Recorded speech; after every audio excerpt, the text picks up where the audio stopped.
Mileno se odločili, da predstaviva najino delo, oziroma bom povedala, da je to delo še tudi drugih na področju tujih jezikov, predvsem angleščine kot tujega jezika in učencev s posebnimi potrebami. Na naši fakulteti imamo pač srečo, nekako bi rekla, da imamo oddelek za specialno rehabilitacijsko pedagogiko, kjer se torej številni moji sodelavci in sodelavke ukvarjajo z učenci s posebnimi potrebami in tako smo združili znanja z tujih jezikov in pa s posebne torej rehabilitacijske pedagogike in najprej samo ali pa zgolj v projektih, kar 2 projekta mislim, ali pa celo 3 smo opravili, predvsem mi z Mileno, smo veliko sodelovali skupaj, potem pa smo se lotili še ene raziskave.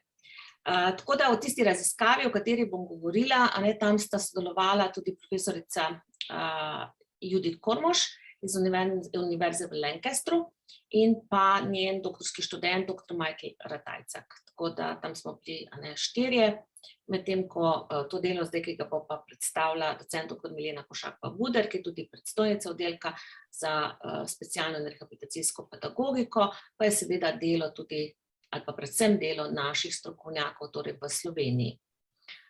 Tako da upam, da boste od tega predavanja odnesli kaj zanimivega in kaj uporabnega in da bomo odprli tudi nekatere dileme, s katerimi se tudi v našem izobraževalnem sistemu, torej, ki se bomo morali z njimi soočiti in jih tudi rešiti torej v prihodnosti. Tako, zdaj pa kar izvoli, Milena. Milena bo imela nekakšen uvod v učence s posebnimi potrebami in se navezala tudi na jezik, jaz pa bom torej povedala še nekaj o sami raziskavi. Izvoli, Milena. Najlepša hvala, lepo pozdravljeni. Sem vesela, da sem v vaši družbi. Po profesiji sem specialni pedagog, vrsto let sem delala v svetovalnem centru za otroke, mladostnike in starše, preden sem prišla na pedagoško fakulteto, kjer sem seveda takrat v tistih obravnavah naletela na številne otroke, ki so imeli diagnozo oziroma so dobili diagnozo specifičnih učnih težav. V obravnavo pa so jih pogostokrat pripeljale ravno težave na področju učenja tujega jezika. Se pravi, da je bila angleščina največkrat, takrat še v 8-letki, v 5. razredu, en tak dejavnik, ki je opozoril okolico, da ta otrok pa nekako je začel na tem učnem področju, vsaj na pri določenih predmetih odstopati od svojih siceršnjih uspehov in pa tudi od drugih otrok. Tudi danes vidimo, recimo naši študenti, pa tudi kolegi, ki delajo v praksi pri izvajanju dodatne strokovne pomoči, da je pogostokrat tuj jezik tisti, kjer nekako se tudi zelo bistri otroci srečujejo s precejšno učno slabšo uspešnost ali pa celo neuspešnostjo. Tako da mogoče bolj te značilnosti na začetku teh otrok s posebnimi potrebami, ker dejansko vidijo, slišijo, pa kljub temu imajo težave z branjem, pisanjem, z usvajanjem tujega jezika, predvsem pa kam jih mi umeščamo v naši populaciji otrok s posebnimi potrebami. Zdaj, kar približno 1/4 oseb v populaciji, se pravi tudi v šolski populaciji, ima posebne potrebe. Zdaj, ta schematski prikaz je toliko tukaj, da vidimo, recimo, kam se umeščajo posamezne skupine otrok, že ta izraz kriti primanjkljaji, vidne motnje, ovire, recimo že kar pokaže na to, da tisto, kar mi ne vidimo, težko razumemo. In tudi težko sprejmemo. Tisto, kar je pa vidno, kar opazimo, tam smo pa pripravljeni bistveno več narediti, stopiti naproti, dati prilagoditve, usmeriti pozornost na takega posameznika, ki ga srečamo. Skriti primanjkljaji, med katere sodi pa kar približno v populaciji, je to 15 do 20% otrok, pa pogojujejo te učne težave. oziroma v celotni populaciji je kar 10% otrok, ki imajo specifične učne težave. Vse razlike bi lahko rekli, da pri teh, da je tam nekje 5 do 10% otrok, ki imajo učne težave, ki so splošne narave. Razlog je bodisi motivacija, lahko je tudi manj spodbudno okolje, skratka so interaktivno pogojene učne težave, kjer lahko zelo hitro dosežemo neke izboljšave ob ustreznih pristopih ali pa malo večji pozornosti do takega otroka. Čisto nekaj drugega so pa specifične učne težave, ki jih je v populaciji nekje 10%. Pri teh otrocih pa seveda srečujemo problematiko, ki je pa precej trdovratna, kar se tiče na področju učne uspešnosti in potrebujejo ob velikem razumevanju tudi določene prilagoditve in pa drugačne načine poučevanja. Zdaj mogoče samo še tisti, ki ste iz šolstva, se pravi Zakon o osnovni šoli pokriva večino teh otrok s posebnimi potrebami in pa z učnimi težavami, tako skritimi kot vidnimi. Potem Zakon o usmerjanju otrok s posebnimi potrebami pa pokriva res tisto populacijo teh otrok, ki imajo najbolj izrazite učne težave, ki res v resnici močno vplivajo na njihovo učno uspešnost, in teh otrok je v populaciji nekje 2 do 3%.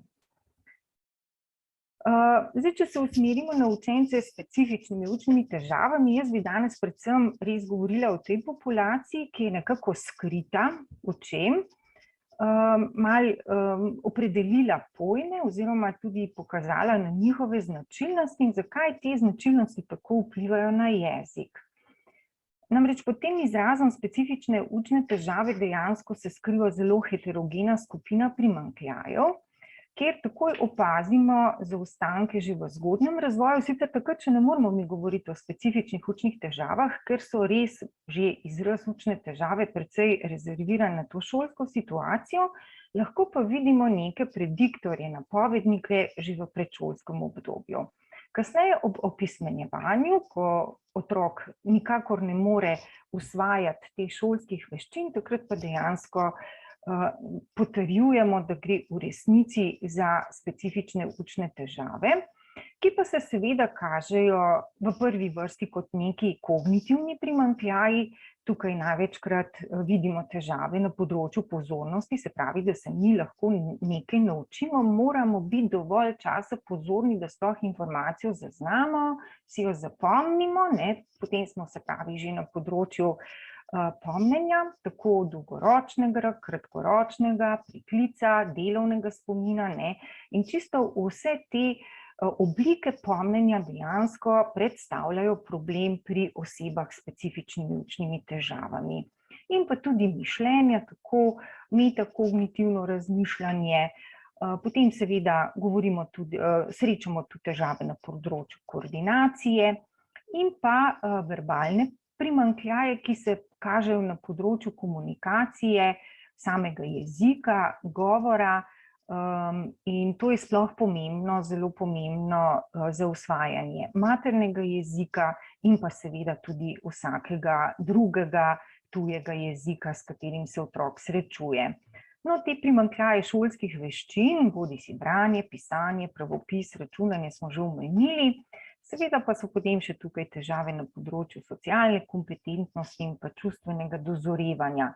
Lahko bi rekli, da je to tudi že kar neka definicija teh specifičnih učnih težav, ki pa bi jo lahko tudi dopolnili, da dejansko zaradi teh težav imajo posamezniki težave v predelovanju in pa interpretiranju nekih zaznanih informacij, potem tudi v povezovanju teh informacij, ki so jih videli, slišali, in vse to seveda potem vpliva na to učenje osnovnošolskih veščin, kot je branje, pisanje in računanje. Poudariti moramo, da gre za vseživljenjski problem, se pravi, to ni neka bolezen, ki jo posameznik dobi, pa potem 2-3 terapije kot neko zdravilo, pa težave zginejo. so v bistvu težave, ki posameznika pospremijo od rojstva pa vse do smrti, moramo pa seveda, oziroma moramo pa vedeti, da se v vsakem življenjskem obdobju kažejo na različne načine. V začetku šolanja imajo predvsem vpliv na usvajanje teh osnovnih veščin za učenje, kot je branje, pisanje in računanje. Kasneje pa recimo bolj v ospredje prihajajo težave na področju izvršilnega funkcioniranja, se pravi težave na področju organizacije, časovnega načrtovanja, in pa odrasli pogostokrat povedo, da imajo predvsem težave recimo na področju nekega koherentnega pisnega izražanja. So nevrofiziološko pogojene, to pomeni, da gre dejansko za neko neurodiverziteto možganov, da drugače funkcionirajo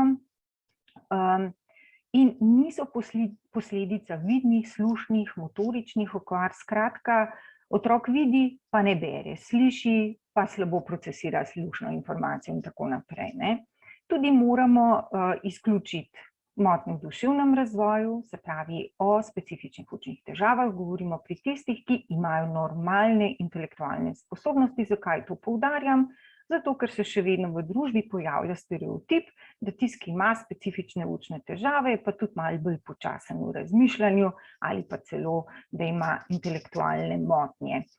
Tudi ne sme biti posledica čustvenih motenj, lahko pa povzroči neustrezna obravnava takih težav, hude travme pri posamezniku, sploh v odraslosti, recimo se pogostokrat vračajo nazaj, nekako pa se pravi ti travmatizirani dogodki iz otroštva jih pospremijo tudi v odraslo dobo, da imajo, se pravi, slabšo samopodobo, ne zaupajo vase, bojijo se dodatnega nadaljnjega izobraževanja, strah jih je usvajati nova znanja, posegati po zahtevnejših zaposlitvah, zato ker imajo pač tudi slabe izkušnje. To ne velja za vse, ampak recimo je pa pogostokrat prisotno. Najpogosteje bi lahko rekli, to pa velja za naše učence v tem obdobju šolanja, recimo osnovnošolskega, pa tudi srednješolskega, da imajo težave s kratkotrajnim pomnjenjem, tukaj bi dodali tudi delovni spomin, z usvajanjem zaporedja, recimo pri jeziku so pomembna takrat, kadar delamo skladnjo, in pa pri hitrosti predelave informacij, se pravi stvari, ki jih mi slišimo oziroma jih želimo posredovati naprej. To so vse veščine, ki jih potrebujemo za učinkovito učenje v šoli, pa tudi kasneje v življenju, kadarkoli stopamo v ta izobraževalni proces. Če še enkrat poudarimo, gre za skrite primanjkljaje in da gre za neskladje med intelektualnimi sposobnostmi in pa splošno šolsko uspešnostjo. In celo življenje dejansko nekako vztrajajo te težave pri šolskih veščinah. Tudi odrasli ljudje povedo, da čeprav potiham še kakor toliko in gre pri branju, ko je potrebno na glas brati, imajo velike težave. Ne smemo pozabiti, da se razprostirajo na kontinuumu, tudi to moramo poudariti, se pravi, lahko se pojavljajo res v blagi obliki, to na primer sploh srečamo pri kakšnih odraslih, ki pripeljajo v obravnavo svoje mlajše otroke, svoje še mlade, majhne otroke, pri katerih ugotavljamo specifične učne težave in potem skozi opis teh svojih otrok prepoznavajo sebe. Ampak ker so imeli zelo dobre intelektualne sposobnosti, so jih znali kompenzirati, nikoli v življenju nihče ni pomislil, da imajo specifične učne težave. Sami pa tudi se niso zavedali, da v bistvu v tem procesu učenja funkcionirajo drugače kot njihovi sovrstniki, pa naj bo to v srednji šoli ali pa na fakulteti. Lahko seveda že to samo tudi pove, da poleg intenzitete teh specifičnih učnih težav moramo v ozir tudi vzeti intelektualne sposobnosti. To pomeni blage težave, visoke intelektualne sposobnosti, praktično sploh ne vedo, da imajo težave.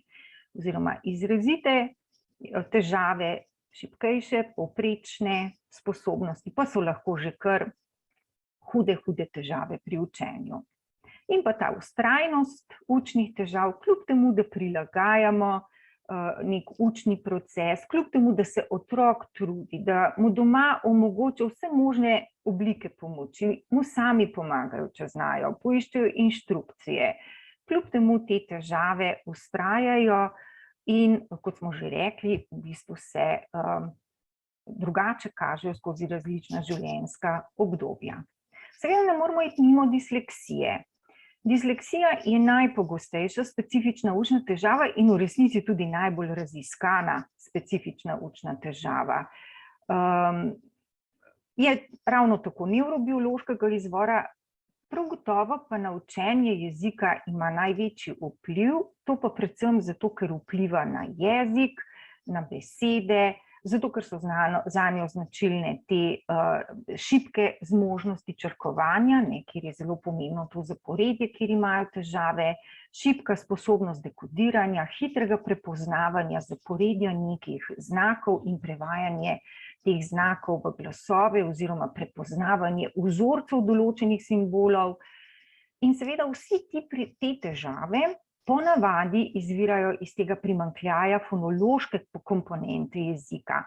Zato tudi recimo, če mi v tem zgodnjem šolskem obdobju še vedno opažamo vztrajajoče težave na področju fonološkega zavedanja, lahko skoraj zagotovo trdimo, da gre pri tem otroku za disleksijo. Takoj vemo, da tu tudi ne bomo pripisovali teh težav pri učenju branja in pisanja, mogoče neustreznim metodam poučevanja ali pa nekemu slabšemu okolju. Takoj bomo vedeli v bistvu, da je v ozadju disleksija, ki jo bomo seveda potrdili tudi z drugimi preizkusi, s katerimi bomo ocenili vse tiste zmožnosti kognitivne jezikovne, ki ponavadi pri disleksiji odstopajo. Kot sekundarne posledice, zdaj ne moramo reči, da same težave branja avtomatično pomenijo tudi težave bralnega razumevanja, ker pa vseeno opazimo, če posameznik z disleksijo relativno dobro usvoji, recimo, oziroma ima nek nabor bralnega besednjaka in dokaj zanesljivo prebere neko besedilo, potem bo tudi bralno razumevanje dobro. Ampak vsako novo besedišče, vsako novo jezikovno izražanje, nov slog pisanja seveda lahko povzroči pa hude težave in hude ovire. In zdaj, če mi tu govorimo o maternem jeziku, si lahko mislimo, da se vse te težave prenesejo potem tudi na učenje tujega jezika in pa izkazovanje znanja v tujem jeziku. Danes bomo govorili, se pravi, o disleksiji oziroma o verbalnih specifičnih učnih težavah. To so predvsem te težave, ki razlogi so kot težave na področju slušno-vizualnih procesov in te verbalne se res kažejo predvsem na področju branja in črkovanja, kar je za jezik zelo, zelo pomembno. Te težave so velikokrat nepričakovane, če je učenec uspešen pri ostalih predmetih. Danes, ko smo začeli z zgodnjim poučevanjem tujega jezika, te otroke bistveno hitreje odkrijemo, ne glede na njihove intelektualne sposobnosti. Včasih pa res so ti otroci ostali prikriti vse do 5. razreda, šele ko se je pojavil tuj jezik. Takrat smo opazili, da se pravi vse tiste strategije, ki jih je otrok za učenje branja in pisanja uporabljal pri učenju slovenščine kot maternega jezika, niso več bile učinkovite pri učenju tujega jezika. Tukaj se lahko potem takoj dotaknemo tudi te transparentnosti jezika, ortografske transparentnosti, sploh če pogledamo recimo angleščina, francoščina, to sta dva jezika, ki sta zelo globoka, kjer dejansko je potrebno uporabiti čisto nek drug sistem učenja branja in pa pisanja, kot recimo to zahtevajo jeziki, ki so transparentni, plitki, kot med te bolj sodi slovenščina, ni čisto plitek, ni čisto transparenten, ampak je pri nas to ujemanje glas črka zelo učinkovito, zato tudi recimo fonološki primanjkljaji na učenje branja v slovenščini nimajo dolgo časa velikega vpliva. Pri učenju tujega jezika, ki je globok jezik, pa je ta vpliv kar močan oziroma vseživljenjski, ne, in dejansko lahko recimo pri angleščini naletimo na odrasle, ki so v resnici popolnoma nepismeni zaradi disleksije, ker enostavno si ne morejo zapomniti pravil teh vzorcev, posameznih črk za glasove in pa izreko, zvočno sliko besede, ne. Pri slovenščini na srečo temu ni tako, ne. Je pa to zadosten razlog, da je veliko otrok z disleksijo takih, ki v resnici ne marajo angleščine ravno zaradi tega, ker je tista kombinacija črk, ki jo vidijo pred seboj, nekaj popolnoma nerazumljivega. Težave z daljšim vzdrževanjem pozornosti, z avtomatizacijo novega znanja, se pravi avtomatizacija novih pravil, ki jih pri jeziku srečujemo neprestano, težave z grobo in fino motorično spretnostjo lahko ponagajajo pri pisanju, ne, mi kar naenkrat pri tujem jeziku, seveda jezik pripelje s sabo tudi nove črke, ki jih recimo materni jezik nima, že če pogledamo angleščino, X, Y, Q, treba se naučiti, kako se te črke zapisujejo, kako se jih hitro vkomponira v neko tekočo pisavo in seveda vse to lahko povzroča zopet dodatne frustracije in hude težave. Je pa res, da imajo pa seveda močna področja, ker nimajo tega, res so šibki pri nekem zaporednem procesiranju informacij, pri linearnem razmišljanju, so pa zelo dobri pri nekem holističnem pogledu na probleme, zato tudi zelo hitro najdejo mogoče kakšno kreativno rešitev, največkrat so pri njih tudi dobre vizualne spretnosti in pa sposobnosti ter tudi zmožnost tega kinestetičnega učenja. In to so vse tudi že namigi, kaj mi lahko potem uporabljamo pri učenju takega otroka, ali pa posameznika. Čim več barv, ki predstavljajo nek dražljaj, ki pritegne pozornost in ki pomaga usvojiti, in pa seveda aktivno učenje, ne samo pifljanje, poslušanje, ponavljanje, ampak tudi delo na drugačen način, da so roke aktivne, da je celo telo aktivno, da skratka posameznik zraven tudi izvaja neko gibalno aktivnost. O vseživljenjskosti težav smo že govorili in pa ne smemo seveda tudi pozabiti na sopojavljanje z drugimi specifičnimi učnimi težavami ali drugimi stanji. Tudi to se je v zadnjem času nekako vidimo porast tega, pa ne samo v Sloveniji, na splošno tudi v svetu, vedno bolj se poudarja ta komorbidnost težav, da ne gre samo za en tip specifičnih učnih težav, ampak ponavadi še kakšen ADHD zraven recimo, kar seveda za seboj prinese različna šibka in močna področja. In kar je pa še bolj problematično oziroma zaskrbljujoče, če tako lahko izpostavimo, je pa to, da se v tem primeru težave ne seštevajo, ampak se potencirajo. Se pravi, nekdo, ki ima blago disleksijo pa blago ADHD, bo imel kar hude težave potem. Čeprav vsaka od teh težav ne bi tako hudo prispevala oziroma motila tega učnega procesa, v kombinaciji pa to lahko že kar resen izziv, tako za otroka samega kot za učitelja. Značilnosti učencev z verbalnimi specifičnimi učnimi težavami so tudi, da imajo res krajši razpon pomnjenja pri procesiranju jezikovnega vnosa, se pravi, zapomniti si neko poved v tujem jeziku, neko frazo v tujem jeziku, potem manjša kapaciteta delovnega spomina, težko si zapomnijo več informacij naenkrat oziroma z njimi manipulirajo v mislih, se pravi priklic pomena ali pa priklic tuje besede za nek slovenski pomen in potem zlaganje teh besed v poved. Težave imajo v simultanem manipuliranju z jezikovnimi enotami, pri njih res vidite, da skušajo pogostokrat prav vsako besedo v mislih najprej v slovenščini prevesti v angleščino in potem sestavek seveda vsem tistem, kar je še šibek delovni spomin, predno pridejo do cilja, so se že 5-krat zapletli in sploh ne vejo, kaj so želeli povedati, ne. Tako da težko potem ob vsem tem upoštevajo in slovnico in tisti nesrečni S v tretjem spolu ednine, ne, ga dostikrat izpostavljamo lahko, ne, kot problematičnega, ker nikoli ni tam, kjer bi mogel biti, ne. Priklic besed je problem, izgovorjava posameznih besed, ne, tudi tu recimo vidimo velike težave, ne. Naučiti se izgovorjave nekih tipičnih tujih glasov, pa naj bo to v nemščini, pa naj bo to v angleščini, španščini, ne, je velik problem.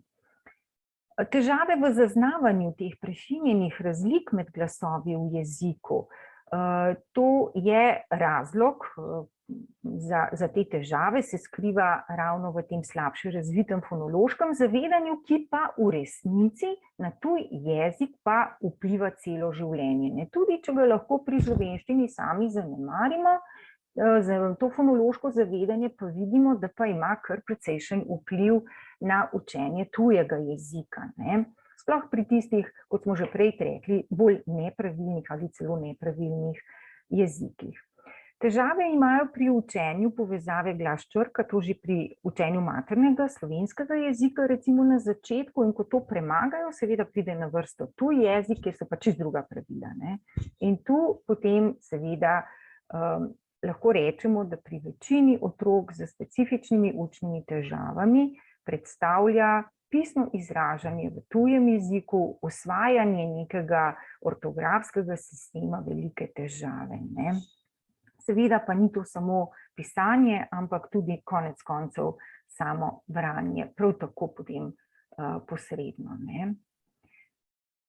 V procesu učenja tujega jezika potem vidimo, ne, seveda, da zamenjujejo črke, napačno preberejo besede, to najbrž sami tudi opažate, če delate z otroki v praksi, počasi berejo, ne, skušajo ugotoviti, kaj se skriva za to besedo oziroma kako bi se ta beseda sploh imenovala, dostikrat rečemo, ne, ker v bistvu ne morejo prenesti tega dekodiranja iz slovenščine na dekodiranje v nepravilnem tujem jeziku. Recimo zanimivost, ne, nemščina sodi med nekje tam srednje globoke jezike, kjer se da relativno hitro naučiti nekih pravil, ampak je pa drug problem, da so strašno dolge skovanke besed, ne, da se jim potem že tam zatika, preden oni to besedo premelajo do konca, se že zgubijo, ne. Tako da je pa potem ta vidik delovnega spomina problem, ne. Slušnega delovnega spomina, se pravi, pomnjenje to, kar so prebrali. Potem seveda spolnega, o spolu ne govorimo, ker presnetam so besede čisto drugega spola, kot so v slovenščini, ne, tudi to predstavlja velik problem. Težave z razumevanjem branega besedila, ker se preveč ukvarjajo s tem, da bodo besedilo pravilno prebrali.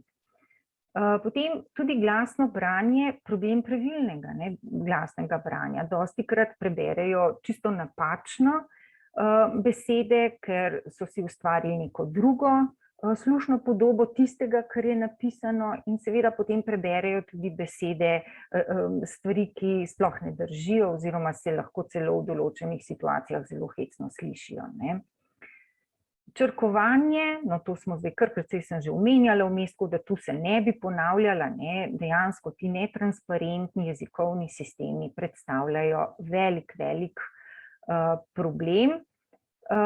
Potem pa samo govorjenje, ne, sicer vidimo, da otroci s specifičnimi učnimi težavami, če nismo preveč zahtevni, pa če jih nekako spodbujamo, zelo hitro tudi se upajo, če jih ne bomo korigirali pa popravljali, si upajo tudi kaj povedati, pa tisti hip, ko bomo pa od njih pričakovali, da bodo čim bolj to natančni, da se bodo pravilno izražali, pa se pa tako zapletajo v to neko načrtovanje, kaj povedati, kako uporabljati slovnična pravila, tako da na koncu vse skupaj v bistvu izveni kot neka nemost, ne pa njihovo, da bi v resnici sodelovali v tej komunikaciji.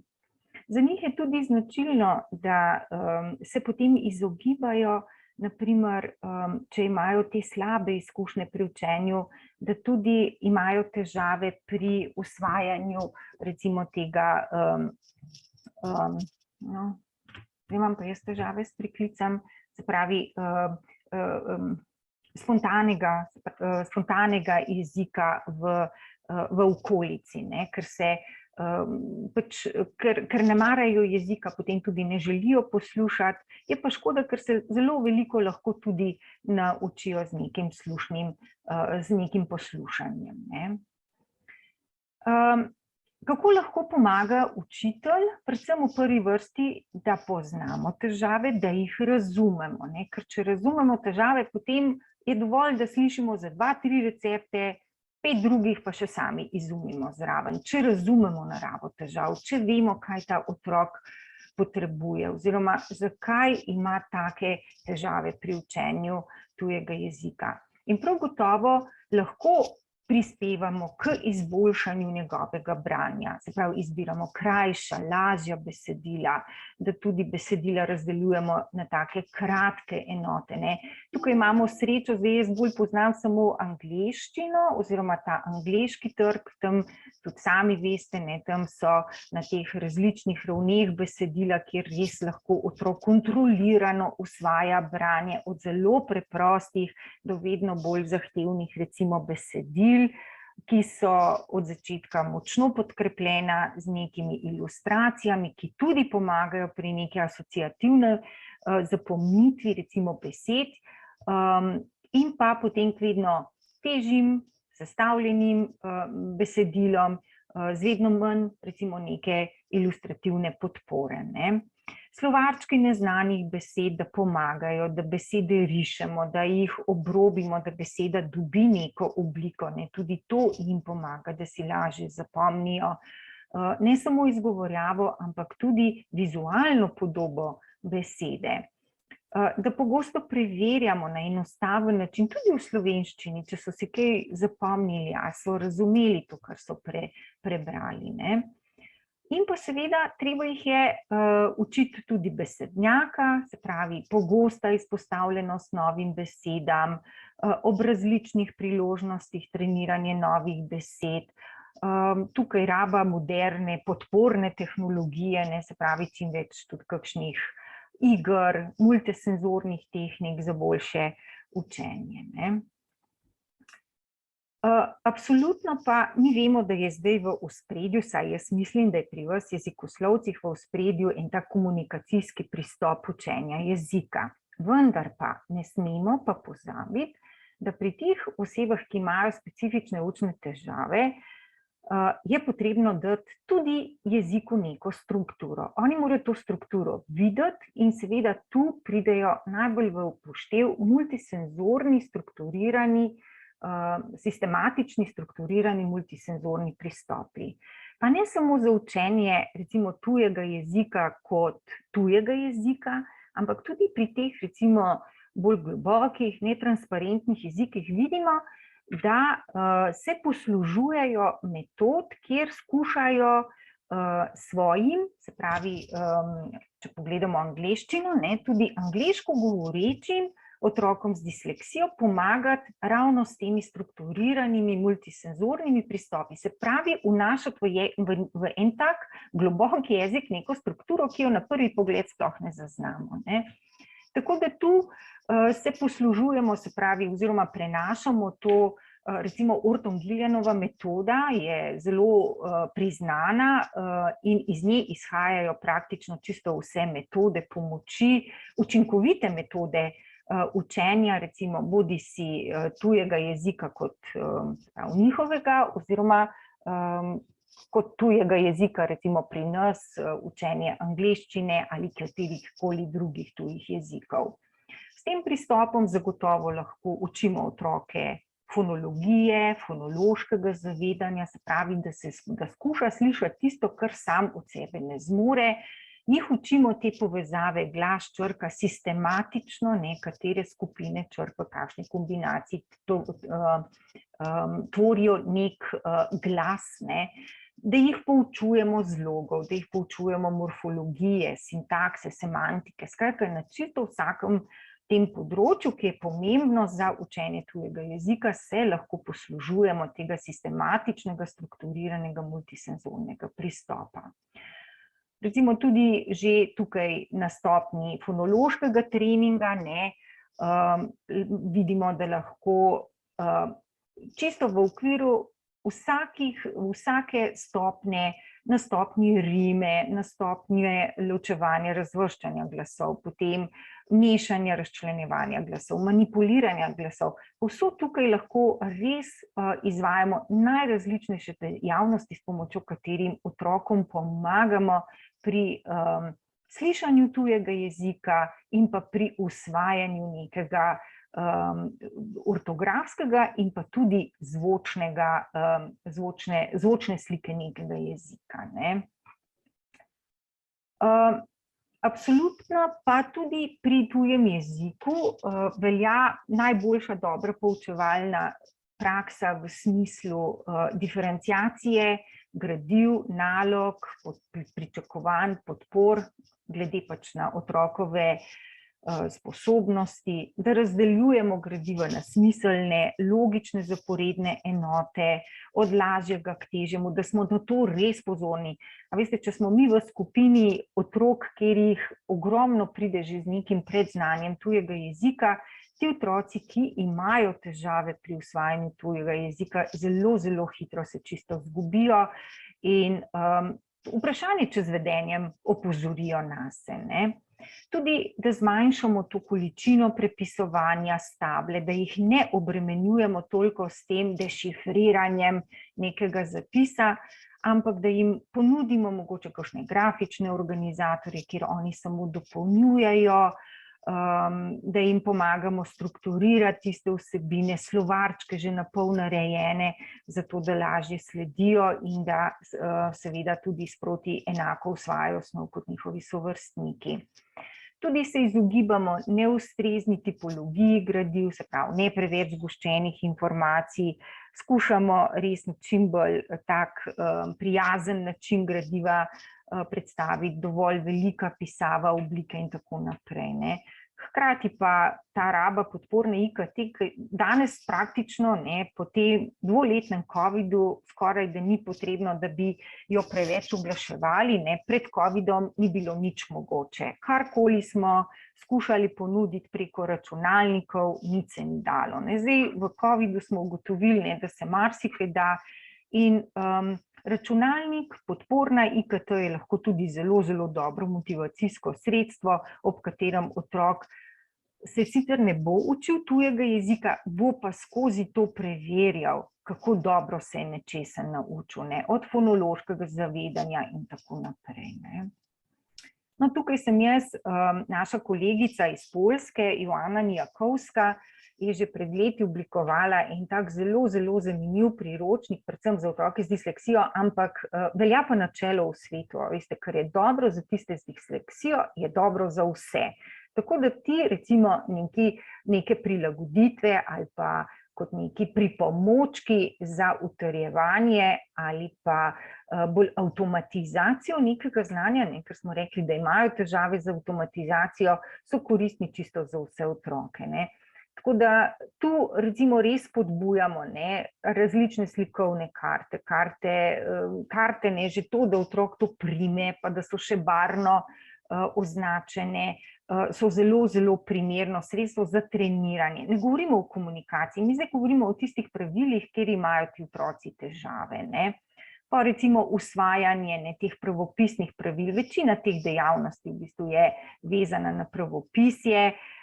Naprimer, to so drsniki, kjer bad cat, rat, otrok utrjuje, ne vem, koliko to poznate, najbrž poznate, ampak lahko čisto svoje specialno pedagoške prakse povem, da otroci obožujejo te stvari, zato ker ob tem trenirajo tudi neko prenaučenost nekih pravil, kar je pa bistvo, zato da bodo oni lahko to znanje priklicali tudi v neki drugi situaciji, kjer ne bo časa, da premišljujejo, kako že to, ampak bodo res zaradi te velike količine vadenja bistveno lažje priklicali. To so še neki primeri teh drsnikov, naprimer tudi vse to lahko sami naredimo, recimo za učenje dolgih samoglasnikov, kako se to izgovori, ali pa recimo te obračalne kartice, jih lahko sami naredimo s temi špiralcami, pa otroci potem trenirajo branje. Zakaj se zdaj toliko z branjem ukvarjamo? Zato, ker dejansko branje je ključ do tega, da posameznik razvije tudi bralno razumevanje. In še nekaj tehle primerov, zdaj, če bo kakšna želja, vam jaz lahko tudi posredujem to gradivo. To so take zloženke, ki jih lahko tudi sami sestavljajo in na ta način prihajajo do nekih besednih tvorjenk. Zdaj, branje je res pomembno, in tudi pri nas je bila potem ideja, v okviru te raziskave, ki jo je omenila že Karmen, da bi dejansko skušali utemeljiti, da potrebujejo otroci pri branju v tujem jeziku za boljše bralno razumevanje, ne samo dekodiranje, ampak tudi nek slušljivo. Se pravi, da hkrati, ko berejo, da tudi poslušajo. Namreč mi tudi sami, najbrž tisti, ki poučujete, že v prvih razredih, takrat, ko začnejo otroci pisati, se pravi tam 5., 3., 4., 5. razred pri tujem jeziku, dejansko vidimo, da predstavlja to opismenjevanje v tujem jeziku kar precejšen izziv učiteljem in učencem s specifičnimi učnimi težavami. Zdaj, in tukaj pogostokrat seveda je potrebno razmišljati o tem, kakšne prilagoditve bi mi otroku dali, ker če se otrok že v maternem jeziku ne more dobro naučiti branja in pisanja, je to toliko bolj razumljivo, da se to dogaja tudi pri tujem jeziku. Zdaj mi to kar spodbujamo tudi mogoče neko sodelovanje med učiteljem tujega jezika in pa specialnim pedagogom, ne v smislu, da bi specialni pedagog učil učitelja tujega jezika angleščine, daleč od tega, ampak predvsem mogoče, da pokaže kakšne prilagoditve, kakšne strategije, kako jih ta učitelj potem lahko na svojem predmetnem področju uporablja.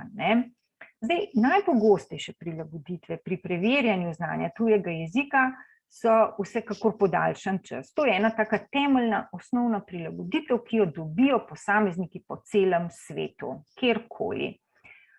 Se pravi, da posamezniku z nekimi verbalnimi, specifičnimi učnimi težavami omogoča, da ima več časa za dokončanje naloge, se pravi, da si pomaga pri kompenzaciji delovnega spomina, priklica in vse to. Mi smo pa razmišljali seveda tudi o prilagoditvi kot pomoč slušnim odnosom, ko učenec sočasno bere in posluša besedilo, zato da bolje razume. Seveda se potem zelo hitro, tudi ta pomislek, ki je bil, zato smo se lotili te raziskave, pojavi, ali je ta prilagoditev res ustrezna pri preverjanju in ocenjevanju znanja. Zdaj mi smo imeli angleški jezik pri teh učencih. Ali niso na ta način učenci potem v prednosti pred drugimi učenci, ker hkrati tudi poslušajo besedilo, ne samo berejo. Zdaj, zakaj smo mi sploh iskali še neke te dodatne prilagoditve, ker dejansko so učenci, ki imajo specifične učne težave, disleksijo ali pa druge verbalne, najbolj šibki ravno pri tistih spretnostih, ki se preverjajo pri preizkusu znanja tujega jezika. Se pravi, pri branju, pisanju, pa pri priklicu pravopisne oblike besede, se pravi, so že tukaj v enem nepoštenem izhodišču v primerjavi z nekom drugim, ki pa teh primanjkljajev nima. In seveda pogostokrat potem rezultati, ki jih oni dosežejo na teh preizkusih, tudi niso odraz njihovega realnega znanja in pa ne pokažejo, kaj v resnici zmorejo pri tem tujem jeziku. Tudi recimo naši NPZ-ji, čeprav mislim, da lansko leto je bila še hujša nemščina, kažejo res veliko razliko v dosežkih med otroki, ki nimajo posebnih potreb, pa tistimi, ki imajo posebne potrebe. Zdaj tu sicer govorimo o posebnih potrebah, ampak se moramo pa zavedati, da velika večina otrok s posebnimi potrebami so ti, ki imajo specifične učne težave. In že tu, recimo, če vidimo razlika v točkah, tukaj tisti, ki nimajo posebnih potreb, so dosegli 63,7% točk, s posebnimi potrebami samo 36, oziroma eno leto kasneje 69, 45. Ja, če se malce izboljša, se sicer pri obeh skupinah, ampak še vedno je pa zelo velik razkorak. Tako da je potrebno res ugotoviti, zakaj je tak razkorak, ker po drugi strani imajo zelo dobre govorne spretnosti v tem tujem jeziku, ampak ko pa pišejo te preizkuse, pa dejansko zaostajajo za svojimi vrstniki. Tako da smo se potem tudi odločili za to raziskavo in z željo, da bi nekako utemeljili in pa oblikovali neke veljavne in pa poštene preizkuse znanja za čisto vsakega reševalca, tako tistega, ki ima recimo neke primanjkljaje, da ni prikrajšan, kot seveda tudi tisti, ki jih nima, da ni v poziciji, da je bil pa v nepoštenem izhodišču, se pravi, da je imel nekdo drug prednost pred njim. Tako da tu pa zdaj predajam besedo Karmen. Ja, hvala. Torej, ugotovili smo skupaj tudi s profesorico Judith Kormoš, ki je na tem področju zelo veliko že naredila in tudi raziskovala, da gre za neko raziskovalno nišo, torej da zelo malo vemo, katere prilagoditve so tiste, ki učencem resnično pomagajo, torej da bi dosegli boljše rezultate, pa jih s tem ne bi postavljali v poseben, torej v boljši položaj. In kako seveda to vpliva na njihovo uspešnost, in da je teh raziskav resnično malo, še posebej pri učencih, ki jih torej mi imenujemo young learners, se pravi mlajših učencih, in pa nobene raziskave nismo odkrili o vplivu glasnega branja pri ocenjevanju tujega jezika. Pa kar naprej, prosim. Kar cel slajd. Ja. No, torej vprašanje, ki smo si ga zastavili, je bilo, kako načini vnosa, torej učenci ali samo berejo besedilo, ali ga samo poslušajo, ali ga pa poslušajo, s tem, da ga prebere seveda bralec, ki je za to usposobljen, in hkrati torej imajo še besedilo pred sabo, kako zdaj ti različni načini vplivajo na dosežke pri učencih s disleksijo in brez disleksije. No, koga smo v tej raziskavi zajeli? Zajeli smo učence 6. razreda z disleksijo in brez in uravnotežili smo to raziskavo, kot boste videli kasneje, smo uporabili različne vire, torej različne naloge in pa, kot smo rekli, branje, potem branje s poslušanjem in pa samo poslušanje. No, kot sem rekla, 4 besedila, vprašanje o razumevanju in potem tudi še snap teste. Torej, to je pa zdaj dolgo raziskovalno vprašanje, kako torej način predstavitve, status disleksije in težavnost besedila posamično in pa v medsebojni interakciji vplivajo na razumevanje besedila mladih slovenskih učencev, angleščine, torej učencev 6. razreda. Udeleženci so pa bili, torej 233 učencev je bilo, ki niso imeli disleksije, 47 pa z disleksijo. Torej, to disleksijo smo ugotavljali na ta način, da smo torej jim vsakemu posebej, torej z vsakim učencem posebej naredili tako imenovan snap test, ki ga bomo tudi kasneje videli, bom govorila o tem. Hkrati se je pa to tudi pokrilo z odločbami, tako da teh 47 učencev je bilo pravilno identificiranih z odločbo, ker so tudi rezultati, ki smo jih kasneje naredili, torej z določenimi identifikacijskimi instrumenti to pokazali. Zdaj lahko rečete, da je velika razlika med učenci brez disleksije in z disleksijo, vendar vedeti moramo, da pač učencev z disleksijo je bistveno manj in pač jih ne moreš torej dobiti enakega števila kot pa učencev brez disleksije. No, to je bila potem tudi starost, med 11,1 in 12,8 let so bili stari in nekako so bili na stopnji med A1 in A2 znanja, torej glede na skupni evropski referenčni okvir, glede na SEJO. Uporabili pa smo 4 naloge iz NPZ-ja, zakaj iz nacionalnega preverjanja znanja, zato ker nacionalno preverjanje znanja je torej te naloge so bile že preizkušene, imamo njihove podatke, kako so se torej te naloge in posamezne testne postavke obnašale na torej zelo veliki populaciji, okrog 14.000 otrok, in kot vidite, so bili vsi testi zanesljivi. To kaže tam torej ta alfa, Kronbach alfa indeks. Potem pregledali smo tudi ta besedila, vnosna besedila glede na flash Kinsey value, to je indeks, ki govori o tem, kako težavno je besedilo, ker pač izmeri kompleksnost posameznih povedi, potem recimo izmeri tudi pogostnost besed, ki se uporabljajo in tako naprej. No, in tukaj lahko vidite, da Sandy Camping, recimo in Maximum Taste, A in C besedili sta bili torej, mislim, da težji, medtem ko Pirates in pa Floating School pa lažji.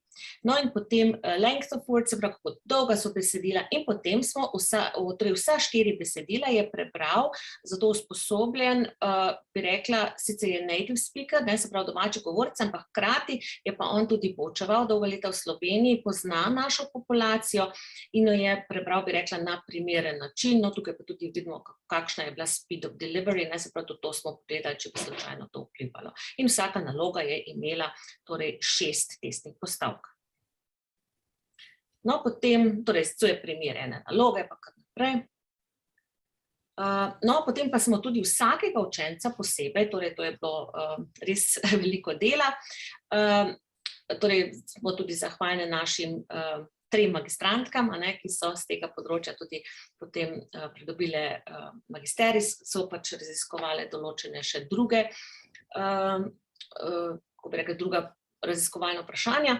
No, in vsak učenec je šel torej skozi 4 teste v slovenščini, in sicer je časovno omejeno branje, fonološko zavedanje, branje nebesed, torej tiste, ki ne obstajajo v slovenščini, in pa časovno omejene pisanje po nareku. In glede na te teste se je pokazalo, da je res teh 47 učencev, ki so imeli odločbo, tudi hkrati, torej nekako smo jih identificirali s temi 4 testi, da resnično sodijo med učence z disleksijo, kar je tudi profesor Judith Kormoš rekla, da imamo izredno dobro to narejeno, da pač recimo na Madžarskem nekaj takega ne bi uspeli zagotoviti.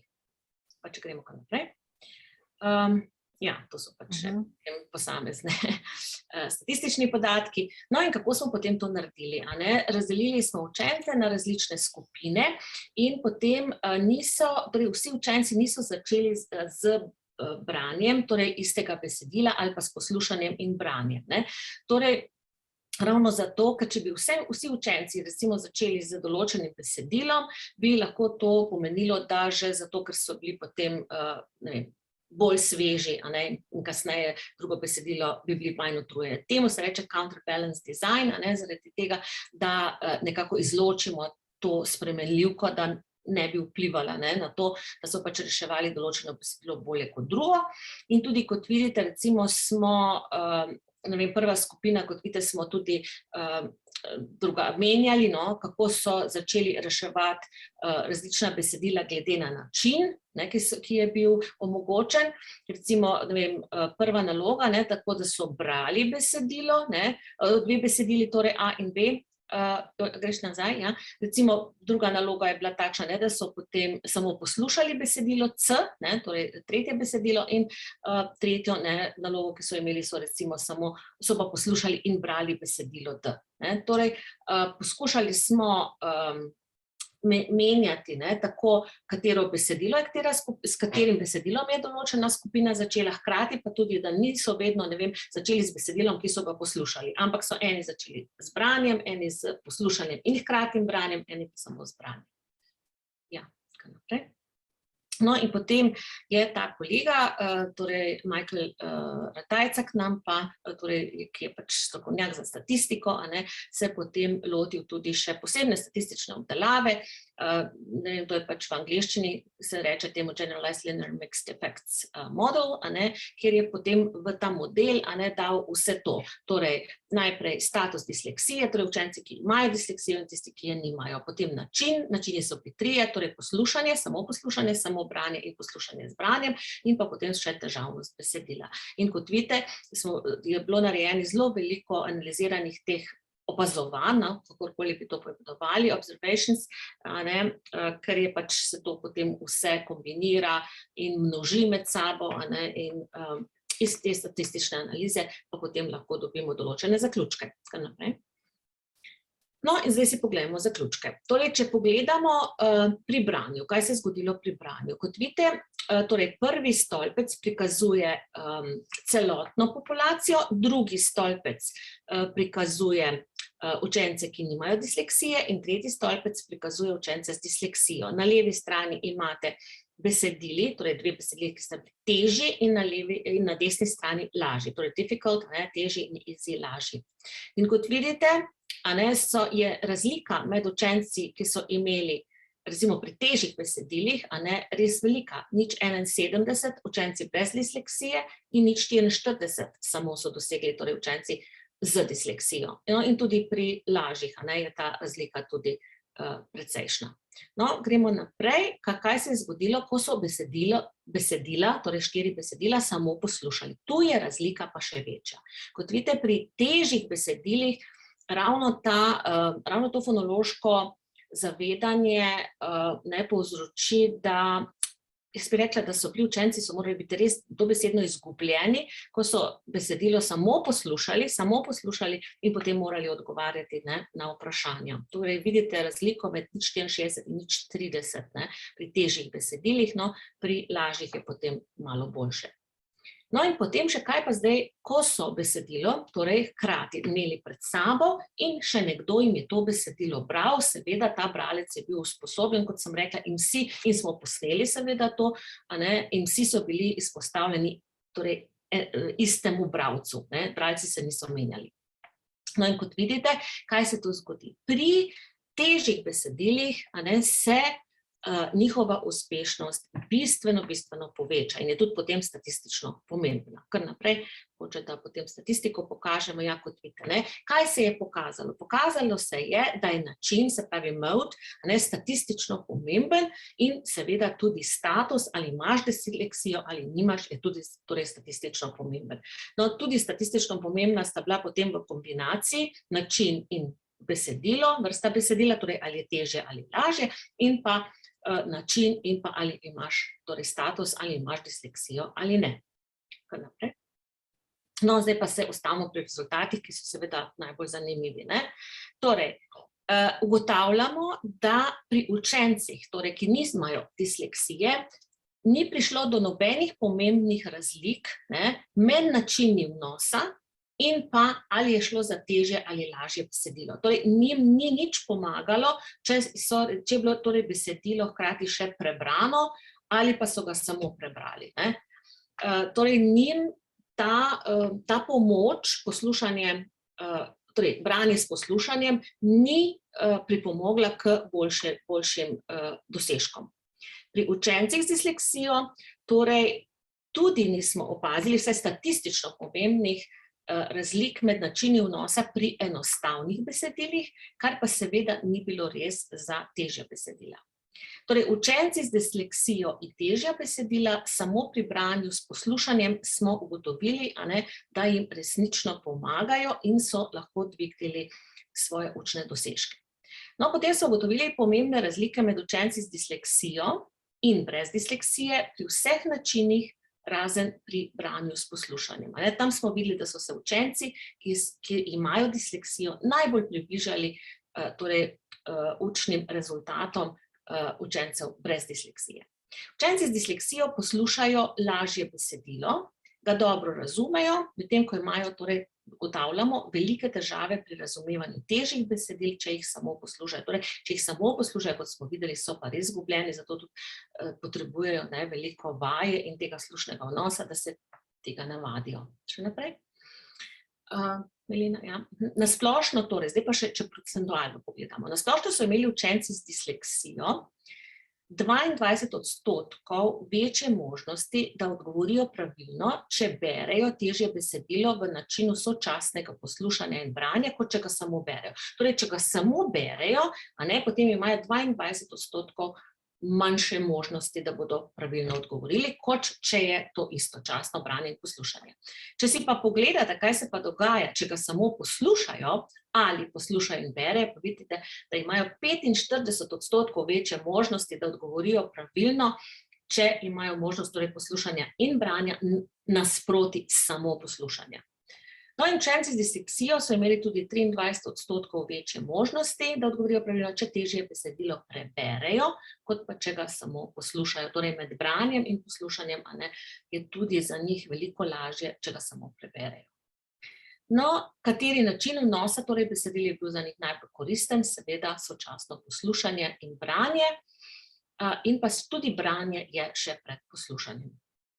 Ker včasih so tako imenovani miti, jaz govorim o mitih ali pa o tem nekih splošnih resnicah, ker vedno mislimo, da učenci z disleksijo imajo samo težave pri branju in pa pri pisanju.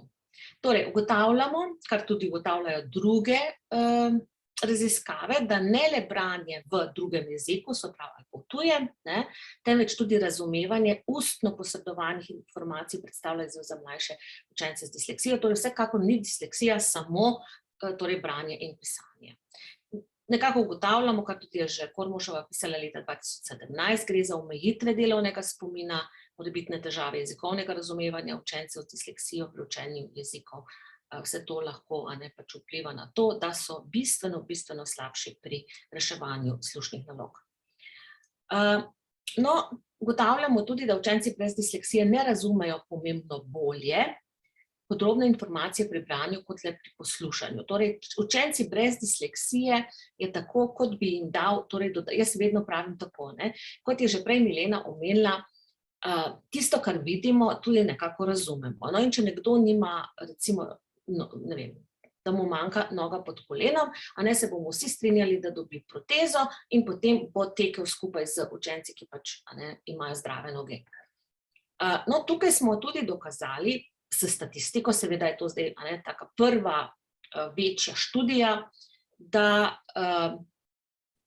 učenci, ki pač nimajo disleksije, tega ne potrebujejo. Medtem ko učenci, ki pa imajo disleksijo, pa to potrebujejo. Ampak zelo težko bo seveda to nekako ubraniti ali pa prepričati tudi recimo državno komisijo, predvsem za nacionalno preverjanje znanja, da bi ti učenci to res potrebovali. Verjetno bo treba še narediti kakšno študijo, ker se bo verjetno zapletlo pri tem, kaj preverjamo. Pač branje, to pomeni, da imaš pred sabo in nimaš nobenih drugih pomoči, vendar če pa, to razumemo s tem, da pač ta otrok nima tiste noge in da to potrebuje, pa seveda lahko razumemo to na nek drug način. Torej, pogoj branje z razumevanjem ni povečal razumevanja učencev brez disleksije v primerjavi s tihim branjem. Torej, oni nekako tega ne potrebujejo, mogoče jih celo moti, ko zraven poslušajo, nismo pa naredili intervjujev in nimamo teh kvalitativnih podatkov. Tako, jaz mislim, da bi mogoče to zaključili, da sem jaz v glavnem tako povedala, je pa še nekaj pri zaključku ostalo, ampak sem v glavnem, mislim, da so glavne misli tukaj. Zdaj pa odpiram razpravo, ker sem pač danes v vlogi sopredavateljice in hkrati tudi moderatorke, sem rekla, bom kar sama, pa vas prosim sedaj, da še sami poveste svoje izkušnje ali pa imate kakršnakoli vprašanja za nami. Kar korajžno, prosim. Jaz bi imela eno vprašanje. Ja, Andreja, izvoli. Z Mileno se nismo zdaj že zelo dolgo časa videli. Milena, lepo vas pozdravljam.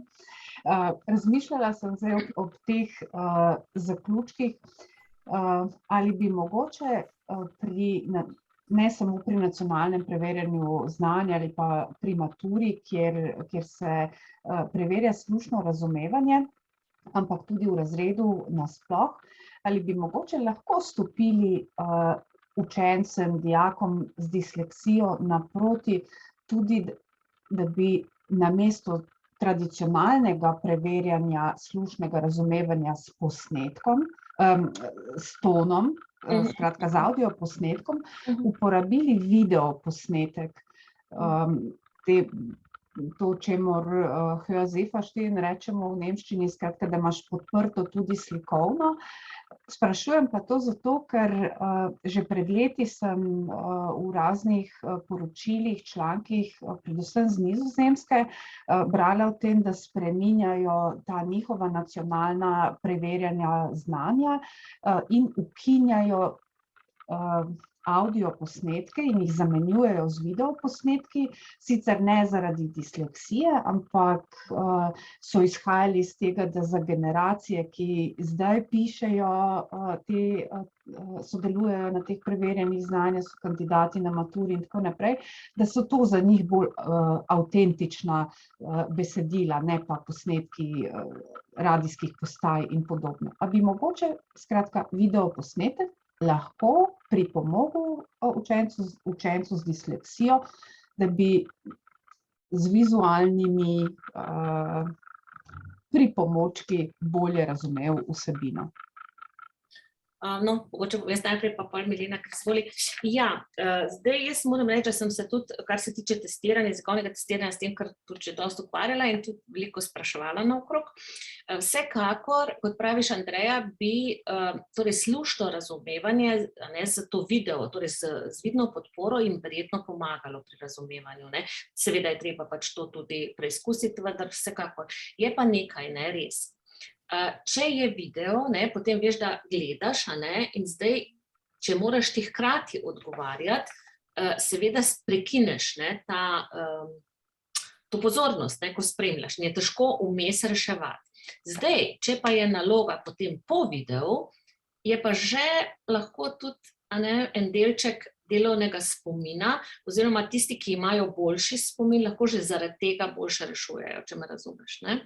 Ja. Zato se še vedno večina vsaj tega testiranja, zdaj v razredu je drugače, vsekakor v razredu lahko prilagodimo, lahko se ustavimo, a ne, to je popolnoma druga situacija in v razredu vsekakor je treba, tako kot je Milena rekla, ne, to multisenzorno poučevanje čim bolj preizkušati in čim bolj jih izpostavljati multisenzornemu poučevanju.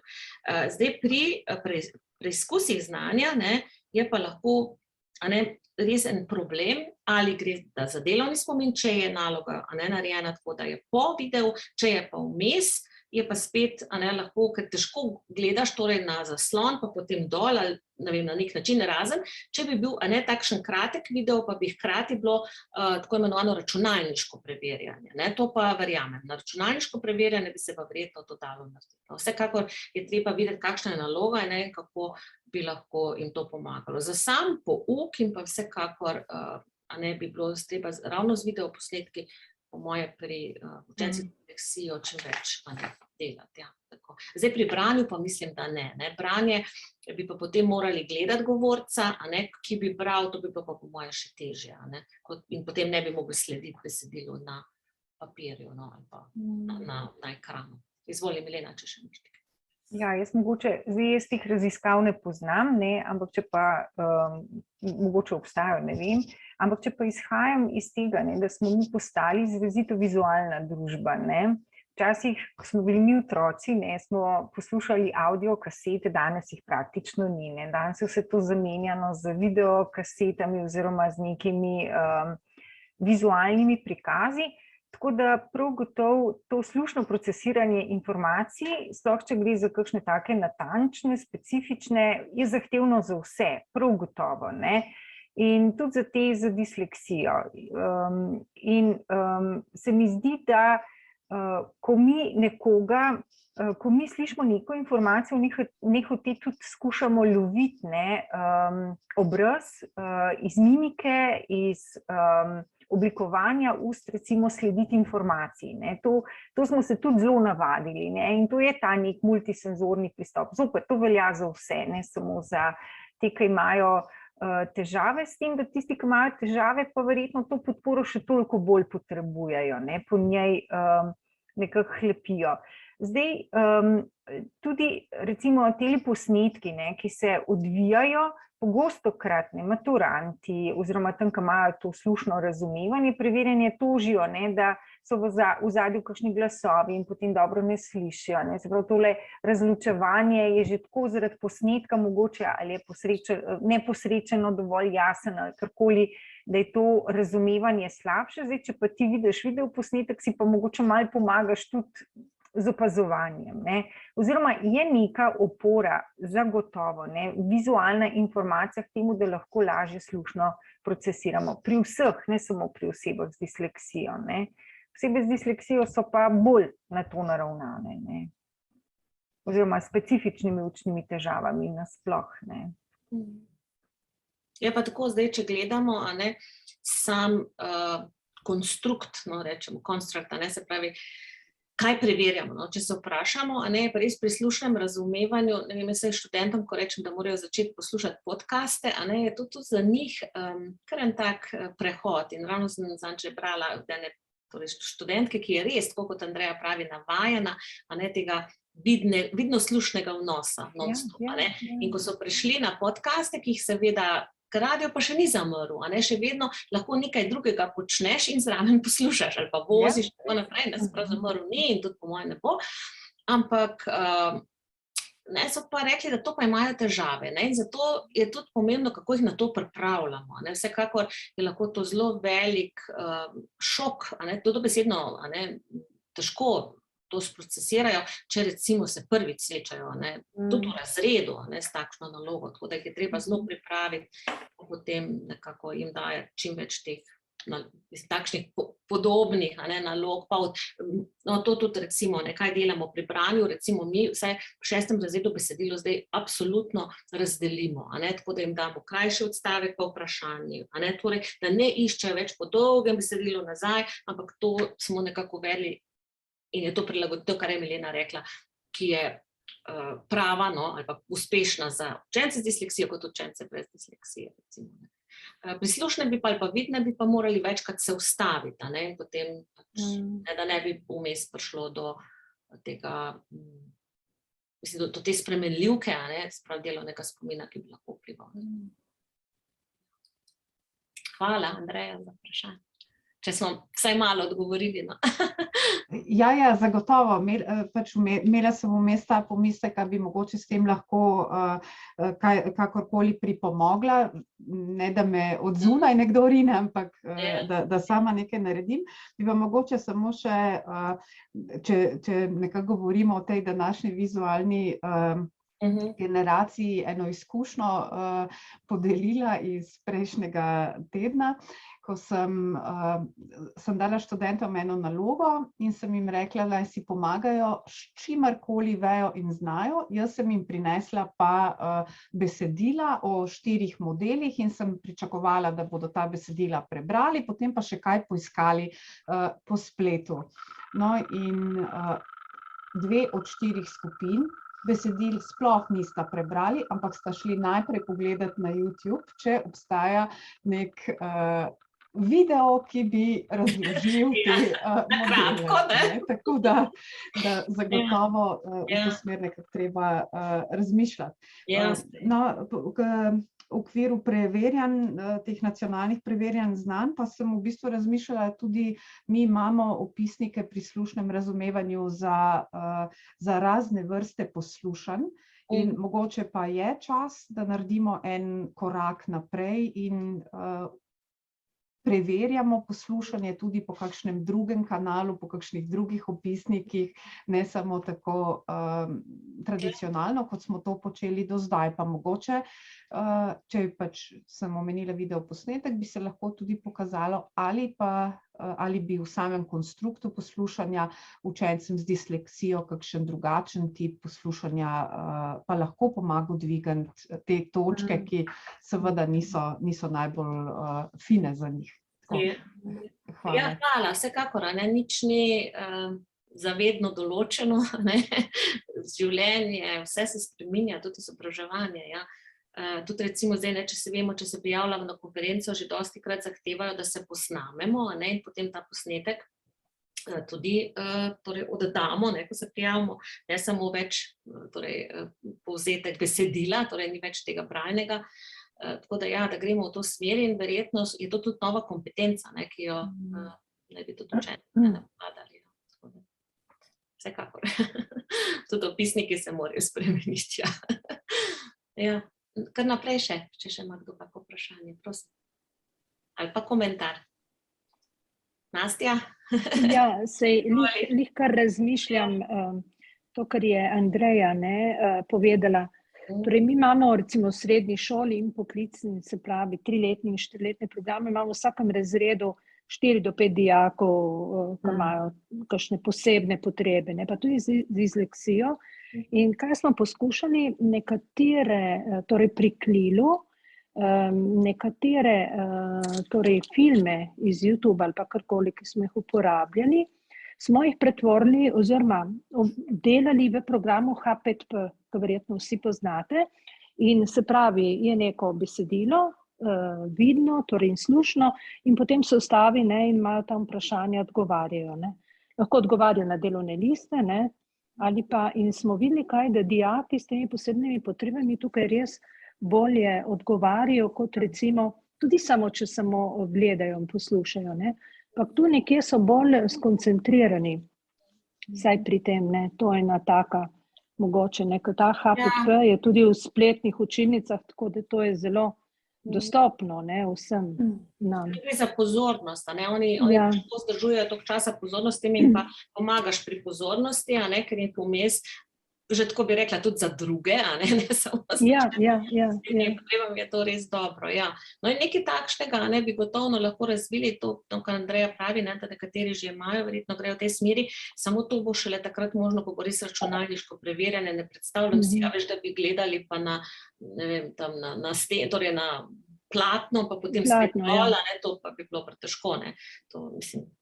Tukaj se lahko samo stavi, a ni res, lahko samo stavi, odgovori, je tako, Nastja. Ja, ker tam lahko tudi nastaviš, koliko časa ima za recimo odgovor, tisto je, tako lih ena taka. Zdaj vidim, da tudi, mislim, včasno naredimo, pretvorimo to in je res za njih boljše. Ja, vsekakor. Mislim, tehnologija je res tukaj in zakaj se ne bi pomagali, Tudi vprašanje je, zdaj v konstruktu branja se pogovarjamo, da je to še vedno tiho branje in to je to. Ampak, s to novo tehnologijo se bo, jaz mislim, da v kratkem dalo vsako besedilo tudi data v nek program in ti ga bo torej tisti program kar glasno že prebral. Ja, se to že imamo, Ja, no že obstaja, se vemo. To že imamo, In to se zelo poslužujejo, tega govorca, tega sočasnega branja. Ja, sočasnega branja. Še mogoče kakšno vprašanje? Jaz bi pa imela eno vprašanje za kolegico Mileno. Odkot izvira to razlikovanje plitvih pa globokih jezikov? Ker jaz v jezikoslovju nekako tega nisem zasledila, ampak da se ne govori na tak način. Je to iz vaše stroke ali kako? Je pa mogla, zdaj jaz to poznam psihologija, specialna pedagogika, se pravi pri opredeljevanju, pa bi moglo biti jezikoslovje, Karmen, jaz poznam to. Transparentni, ampak moram pa reči, pravilni, izrazi, ker se tiče ortografije, Ampak veš, tudi Nataša, ko sem jaz kot jezikoslovka, stroga jezikoslovka, nisem na to naletela. Šele, ko sem se začela ukvarjati z učenci s posebnimi potrebami in jeziki, pa imaš prav izraz, shallow in shallow in deep, prav obstaja, shallow in deep languages. Gre pa samo za to, koliko se glas ujema s črto. Sej razumem, obstaja v literaturi, pa je. Ampak tudi jaz nisem na njih, moram čisto pošteno povedati, na njega naletela, dokler nisem se začela s tem ukvarjati. Ker pač mi imamo za slovenščino nekako, da ne bi bilo zelo nekako res, kot rečeno, relativno transparentno, ne? Ampak to velja samo z stališča rojenega govorca. Če pa ti izhajaš iz nekega drugega koncepta, kjer ti pa neka črka avtomatično zaznamuje nek drug glas, ne? Pa te stvari niso, ne? In zato ta razlaga, da v slovenščini je tako, velja samo omejeno, ne? Ja, seveda, imaš prav. Tudi slovenščina ni transparenten, sodi med bolj transparentne, ne. Zelo transparentni so italijanščina, grščina, madžarščina celo, ne. To so taki zelo transparentni jeziki, ne, kjer čeprav mogoče več simbolov, en glas, ampak je vedno enako, ne tako kot pri nas, ki črka E zaznamuje široke, ozke, vse mogoče, ne. Pa ravno, ker ste omenili italijanščino, ne, tam je pa problem, ne, ker vsak C bo prebral kot K, ne, razen če ni C, I ali pa, ne, mislim. Ampak pravilo je vedno statično, ne to pa je res, pri angleščini, ne, pri angleščini pa se zelo spreminjajo pravila, ne. Hrvaščina, tudi srbščina je, ampak je pa ortografija druga, tako da tam pa nastopi potem ovira zaradi cirilice pa latinice, ne, ko se srečamo z drugimi tujimi jeziki, ne. In je pol spet velik problem, ne, tako da je ne moramo dati v bok, recimo hrvaščini, ne, da bi bila popolnoma transparentna, se je, ne, ampak je pa ovira zaradi ortografije, ne, zaradi pisav. Ja, v srbščini sploh, ne. Ja, to je. No in to, kar si izpostavlja, si zelo dobro izpostavlja, da je res, ne, da ti prineseš tudi svoj prvi jezik, ne, k drugemu jeziku, a ne, in seveda lahko pričakuješ, ne vem, en Anglež lahko pričakuje, da bo pri nas C, ne, kar vem, no, da izgovarjajo, recimo, no, cres izgovarjajo kres, a ne, ker pač, a ne, mislim, pač, no, vemo, ne. Torej, absolutno se strinjam, ko prineseš pač tista pravila iz svojega jezika, je pa še dodatno, še dodaten napor, kar seveda to pa velja samo za naše učence, ki se pač imi slovenščina prvi jezik, Še, hvala, za ta, kako bi rekla, razmislek, ki ga nismo takoj povezali, Ne vemo, vsi razmišljamo pač z tistega jezika, ne, ki ti je prvi jezik, imaš neko usmerjenost,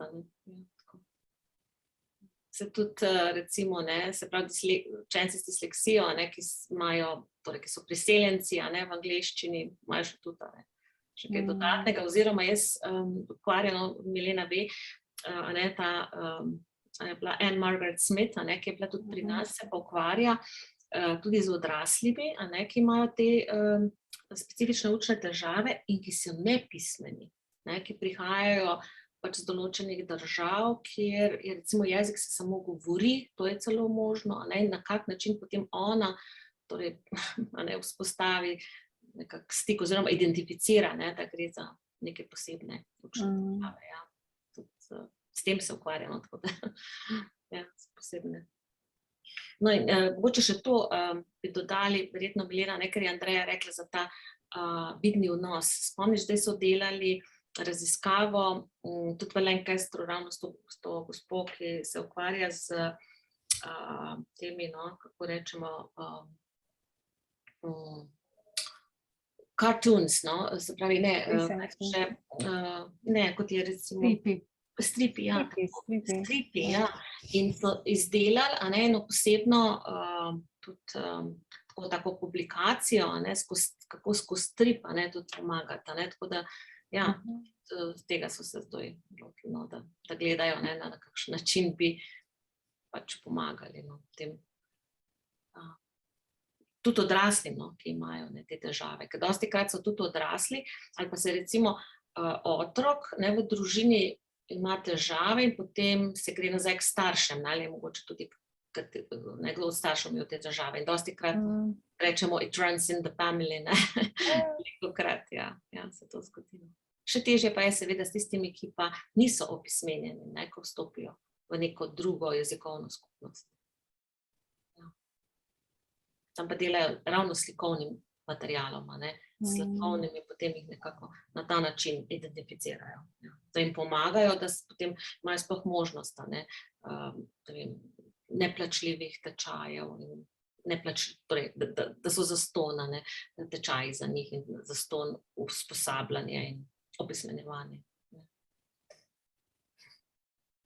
Mene bi še zanimalo, če mogoče poznata kakšne raziskave oziroma če sploh obstajajo, če je disleksija enako izrazita pri večjezičnih učencih, pri njihovih jezikih, skratka pri njihovem maternem, pri drugim jeziku, skratka, ne znam niti prav vprašati, ampak skratka, večjezični učenec in disleksija. In disleksija. Ja, se izraža drugače. Zdaj, če se ne bi mogla sklicovati na raziskave, ampak tako kot smo rekli, disleksija je na kontinuumu, pa še sposobnosti so zadaj.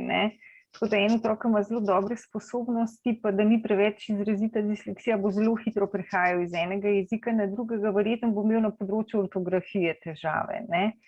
Zdaj pa večje, ker so težave, bolj pa tudi posega, se konec koncev, to smo mi imeli možnost videti, naprimer pri teh otrocih, priseljencih. Jaz sem delala v svetovalnem centru, jaz sem prišla v svetovalni center v obdobje, ko so begunci prišli potem tudi v Slovenijo, v času te bosanske vojne. In seveda ti begunci so prihajali iz zelo heterogenega okolja, brez težav ali s težavami. In recimo jaz se spomnim, takrat je bila zlata maturantka na eni zelo dobri gimnaziji, deklica iz Bosne, ki je prišla šele tisto leto v Slovenijo, oziroma eno leto prej. Se pravi, je imela zelo dobre sposobnosti, zelo hitro se je naučila jezika.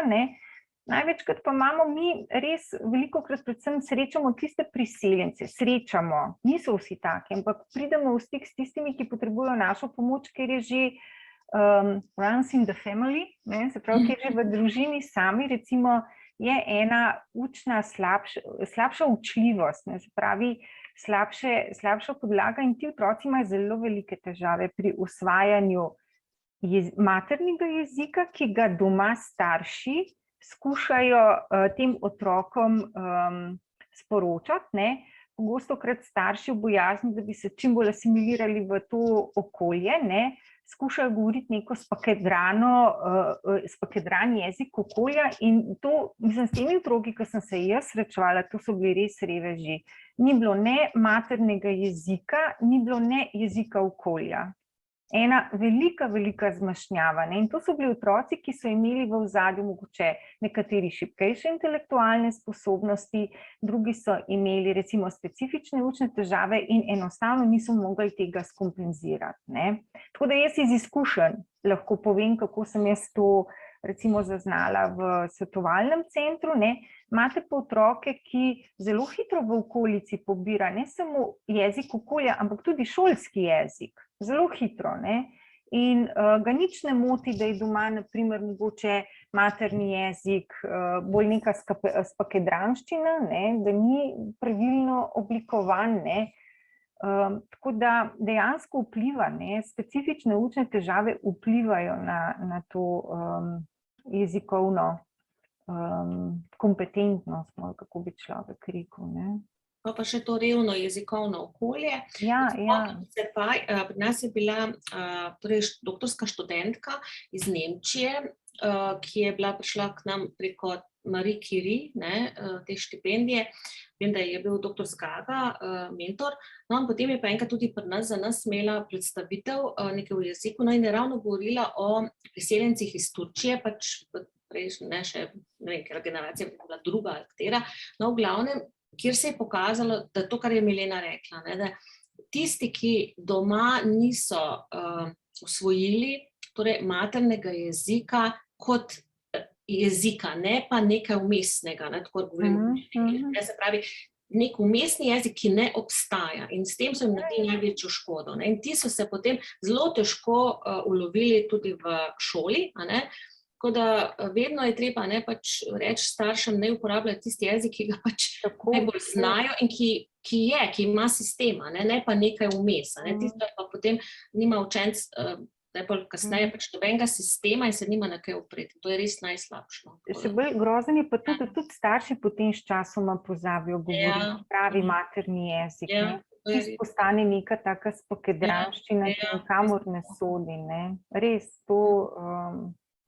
In jaz se spomnim takrat, kako so bili starši, niso vedeli, a naj nas resno jemljajo, se hecamo ali resno mislimo, ko smo jim govorili, govorite doma vaš jezik, ne skušajte z otrokom govoriti slovensko, negujte svoj materni jezik, zato da boste vi in da bo vaš otrok v bistvu v tem jeziku čim bolj fluenten in da bo lahko na ta jezik pripenjal jezik okolja. Sam res se dostakrat zgodi, da ga enostavno tudi starši nimajo, da imajo tudi samo še nekaj vmesnega. Ja, se to je.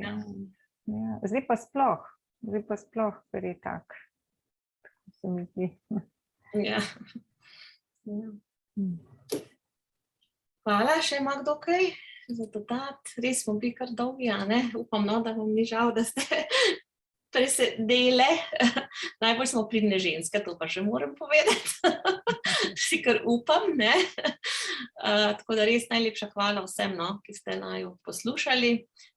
Vedno sva na razpolago, tudi če pišete, lahko na mail. Milena naša pomaga kot celi univerzi, z njenimi izkušnjami.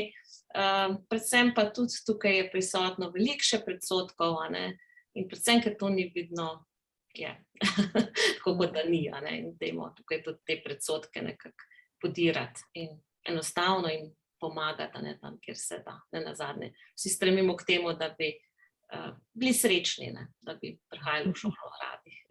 Tako da želim vsem veliko zdravja in se vidimo naslednji torek, tudi zelo zanimivo.